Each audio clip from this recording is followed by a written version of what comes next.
Radisson drugs కేసులో నిందితుడు Mirza Wahid Baig remand రిపోర్టులో పోలీసులు కీలక అంశాలు చేర్చారు.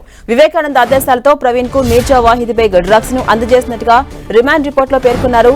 స్నాప్ చాట్ ద్వారా చాట్ చేస్తూ ముఠా డ్రగ్స్ సప్లై చేస్తున్నట్టుగా పోలీసులు గుర్తించారు. మీర్జా వాహిద్ బేగ్ నుంచి 3.58 గ్రాముల కొకైన్ స్వాధీనం చేసుకున్నారు పోలీసులు.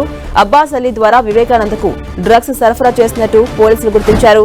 ఫిబ్రవరి నెలలోనే 10 సార్లు డ్రగ్స్ సరఫరా చేస్తున్నట్టుగా గుర్తించారు. మీర్జా వహీద్ బేగ్ రిమాండ్ రిపోర్టులో మరోసారి డైరెక్టర్ క్రిష్ పేరు ప్రస్తావించారు పోలీసులు.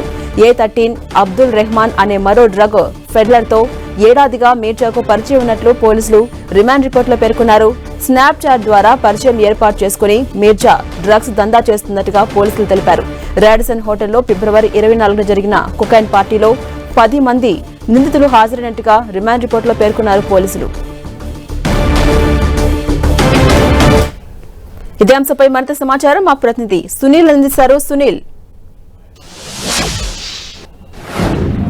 రాడిసన్ హోటల్ డ్రగ్స్ కేసులో పోలీసుల దర్యాప్తు ముమ్మరమైంది. ఇప్పటికే ఈ కేసులో మొత్తం 13 మందిని పోలీసులు ఎఫ్ఐఆర్లో కేసు నమోదు చేయడం జరిగింది. ఇందులో A12గా ఉన్నటువంటి ఈ వ్యక్తి సంబంధించిన మీర్జా వాహిద్ రిమాండ్ రిపోర్ట్లో పోలీసులు అనేక కీలక విషయాలు కూడా వెల్లడించడం జరిగింది. మీర్జా వాహిద్ అనేటువంటి మరొక డ్రగ్స్ పెడ్లర్ నిందితుడు ఓల్డ్ సిటీకి చెందినటువంటి నిందితుడు. ఇతను గతంలో కూడా అనేక సార్లు డ్రగ్స్ పార్టీలు నిర్వహించాడు, డ్రగ్స్ సప్లై చేసినట్లు కూడా పోలీసులు కొన్ని ఎవిడెన్స్ కూడా కలెక్ట్ చేశారు. ఇక ఈ నెల 24వ తేదీన రాడిసన్ హోటల్లో జరిగినటువంటి డ్రగ్స్ కేసులో కూడా మీర్జా వాహిద్ పాల్గొన్నట్టు కూడా పోలీసులు కొన్ని ఎవిడెన్స్ కలెక్ట్ చేశారు. అదే సంబంధించిన వివరాలు మొత్తం కూడా రిమాండ్ రిపోర్ట్లో పోలీసులు పేర్కొన్నారు. ఇక మరోవైపు ఈ కేసులో A1గా ఉన్నటువంటి వివేకానంద డ్రైవర్ ప్రవీణ్ కి డ్రగ్స్ సరఫరా చేస్తూ అటు మీర్జా వాహిద్ పట్టుబడినట్టు కూడా పోలీసులు చెప్తున్నారు. మరోవైపు ఈ కేసులో A13గా ఉన్నటువంటి అబ్దుల్ రెహమాన్ తో కూడా ఇతను సన్నిహిత సంబంధం ఏర్పడింది. స్నాప్ చాట్ ద్వారా చాటింగ్ చేసుకుంటూ వీడియో కాల్ సంభాషణలు చేస్తూ డ్రగ్స్ ను మొత్తం కూడా సప్లై చేస్తున్నట్లు కూడా పోలీసులు రిమాండ్ రిపోర్ట్లో పేర్కొంది. గతంలో కూడా అనేక సార్లు జనవరిలో కావచ్చు, ఇటీవల కాలంలో కొన్ని ఈవెంట్స్ లో కూడా ఈ డ్రగ్స్ పార్టీలు నిర్వహించినట్లు కూడా పోలీసులు రిమాండ్ రిపోర్ట్లో పేర్కొనడం జరిగింది. మరోవైపు రాడిసన్ హోటల్లో జరిగినటువంటి డ్రగ్స్ కేసులో ఇప్పటివరకైతే 12 మందిపై పోలీసులు ఎఫ్ఐఆర్ నమోదు చేయడం జరిగింది. అందులో 13వ సభ్యుడిగా అబ్దుల్ రెహమాన్ అనేటువంటి మరొక వ్యక్తిని నిందితుడిగా చేర్చారు. ఈ కేసులో A10గా ఉన్నటువంటి డైరెక్టర్ క్రిష్ సంబంధించిన దానిపై కూడా పోలీసులు దర్యాప్తు చేస్తున్నారు. అతని ఇప్పటికే బ్లడ్ శాంపుల్స్ కావచ్చు, యూరిన్ టెస్ట్ సంబంధించిన రిపోర్ట్స్ కూడా ఫోరెన్సిక్ సైన్స్ ల్యాబ్ పంపించడం. ఆ రిపోర్ట్ ఈ రోజు సాయంత్రం వరకు కూడా వచ్చే అవకాశం ఉంది.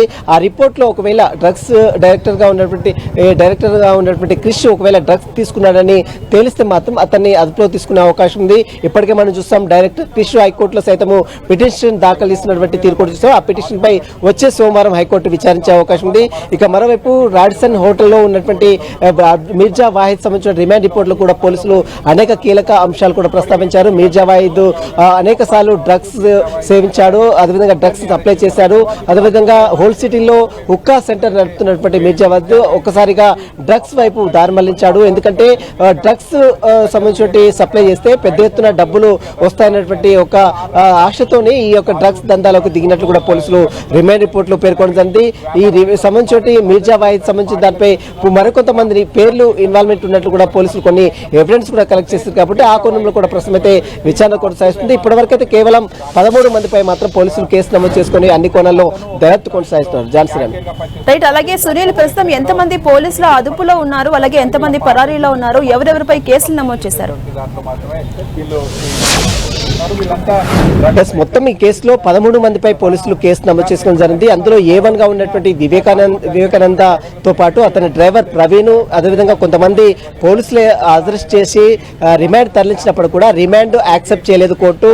స్టేషన్ బెయిల్ ఇచ్చి వారందరినీ కూడా వదిలిపెట్టినటువంటి పరిస్థితి. ఇంకా ఈ కేసులో A4గా ఉన్నటువంటి లిషి గణేష్ కావచ్చు, శ్వేత కావచ్చు, మరోవైపు డైరెక్టర్ క్రిష్ కూడా ఇన్ని రోజుల పాటు అబ్స్కాండింగ్ లో ఉన్నాడు. నిన్న ఒక్కసారిగా పోలీసులు ఎదుట హాజరైనటువంటి దృశ్యాలు కూడా మనం చూసాం. కాబట్టి నిన్న హాజరు కాకుండా అతను ఒక్కసారిగా హైకోర్టులో వెళ్ళడం, హైకోర్టులో విచారణ అయిపోయిన తర్వాత మళ్ళీ నిన్న ఈవినింగ్ వచ్చి ఒక్కసారిగా పోలీసుల ముందు హాజరు కావడంతో అతని శాంపుల్స్ కూడా సేకరించారు. మొత్తం మీద ఈ కేసులో కొంతమంది ఇంకా పరారీలో ఉన్నారు, కొంతమంది దేశం విడిచి వెళ్ళిపోయినట్టు కూడా పోలీసులు చెప్తున్నారు. పరారీలో ఉన్నటువంటి వారి కోసం మాత్రం పోలీసులు గాలింపు చర్యలు చేపడుతున్నారు. శ్వేత కావచ్చు, లిషి గణేష్ కావచ్చు, మిగిలినటువంటి కొంతమంది డ్రగ్స్ పార్టీకి అటెండ్ అయినటువంటి వారందరూ కూడా ఇప్పటికే పోలీసులు ఎఫ్ఐఆర్ లో నమోదు చేశారు. కాబట్టి వారి కోసం కూడా పోలీసులు మాత్రం గాలింపు చర్యలు చర్యలు చేపడుతున్నారు. ఇక మరోవైపు ఈ కేసులో కీలక సభ్యులుగా ఉన్నటువంటి డైరెక్టర్ క్రిష్ పాత్ర సంబంధించిన దానిపై కూడా ఈ రోజు ల్యాబ్ రిపోర్ట్లు వచ్చిన తర్వాత అతనిపై చర్యలు తీసుకునే అవకాశం ఉంది. మరోవైపు సోమవారం రోజు అతని పిటిషన్ పై హైకోర్టు కూడా విచారించే అవకాశం ఉంది. కాబట్టి ఈ రోజు వచ్చిన రిపోర్ట్ వచ్చిన తర్వాత మరిపై అతనికి సంబంధించిన దానిపై ఎలాంటి చర్యలు తీసుకుంటారని మాత్రం వేచి చూడాల్సింది చెప్పవచ్చు. అలాగే సునీల్, మనం చూస్తే డైరెక్టర్ క్రిష్ పేరు మరోసారి పోలీసులు రిమాండ్ రిపోర్ట్ లో పేర్కొన్నారు. దీన్ని మనం ఎలా అర్థం చేసుకోవచ్చు? ప్రధానంగా గతంలో కూడా డైరెక్టర్ క్రిష్ ఈవెంట్కి వచ్చాడు. దాదాపు ఆ రోజు ఈవెంట్ జరిగిన రోజు 30 మినిట్స్ ఉన్నాడు. అతని స్నేహితుడు చరణ్ని కలవడానికే తాను వచ్చానని మాత్రం ఇప్పటికీ పోలీసులు ఎదుట క్రిష్ ఒప్పుకున్నట్టు కూడా తెలుస్తుంది. కానీ ఎక్కడ కూడా డ్రగ్స్ పార్టీలో తాను ఇన్వాల్వ్మెంట్ లేదు, డ్రగ్స్కు తనకు ఎలాంటి సంబంధం లేదు, కేవలం తన స్నేహితుడు చరణ్ని కలుసుకోవడానికి ఆ రోజు పార్టీకి వెళ్ళినట్టు కూడా పోలీసుల ముందు క్రిష్ చెప్పినట్టు కూడా సమాచారం తెలిసింది. ఇక వివేకానంద A1గా ఉన్నటువంటి వివేకానంద ఇచ్చినటువంటి స్టేట్మెంట్ని బేస్ చేసుకొని ఈ కేసులో తనని ఏ విధంగా ఇరికించే ప్రయత్నం చేస్తున్నారు.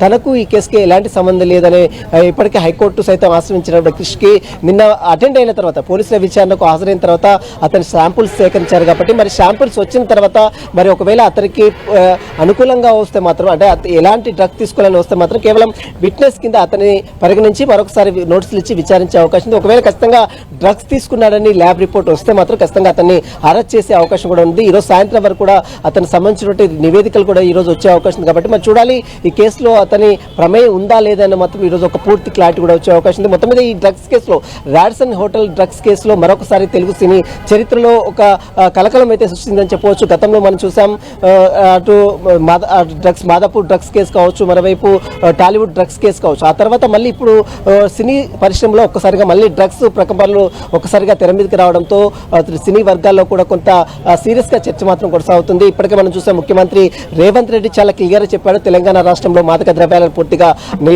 నిరోధించాలి, ఎట్టి పరిస్థితుల్లో డ్రగ్స్ అనే పేర్లు బయటికి రాకుండా చూడాలని మాత్రం ఇప్పటికే దిశానిర్దేశం అధికారులు చేసిన నేపథ్యంలో ఎక్కడో ఒక చోట డ్రగ్స్ మూలాలు బయటపడుతూనే ఉన్నారు. తాజాగా రాడ్సన్ హోటల్ డ్రగ్స్ కేసులో ఒక హోటల్లోనే డ్రగ్స్ పార్టీలు కండక్ట్ చేస్తూ డ్రగ్స్ ఈవెంట్స్ నిర్వహిస్తున్నటువంటి సభ్యులపై ఏకకాలంలో పోలీసులు దాడులు చేయడం, ఆ తర్వాత 3 గ్రాముల పైగా కొకైన్ స్వాధీనం చేసుకోవడం, కొంతమంది సెలబ్రిటీల పేర్లు కూడా ఇందులో ప్రస్తావించారు. అందులో డైరెక్టర్ క్రిష్ కావచ్చు, మిగిలినటువంటి వివేకానంద కావచ్చు, సంబంధించిన చరణ్ కావచ్చు, కేదార్నాథ్ కావచ్చు, వీరందరి పేర్లు ప్రస్తావించారు. కాబట్టి మనం చూడాలి కేసులో డ్రగ్స్ సంబంధించిన పార్టీలో అయినటువంటి పార్టీకి అటెండ్ అయినటువంటి వారిపై ఎలాంటి చర్యలు తీసుకుంటారు. ఎందుకంటే గతంలో మనం చూసాం, టాలీవుడ్ డ్రగ్స్ కేసులో ఏదైతే నీరు గారిందో అదే తరాలో మరి ఇప్పుడు సంబంధించిన కేసులో నీరు గారుతుందా లేదా ఖచ్చితంగా వీరిపై యాక్షన్ తీసుకుంటారా అనేది మాత్రం వేచి చూడాల్సింది చెప్పవచ్చు.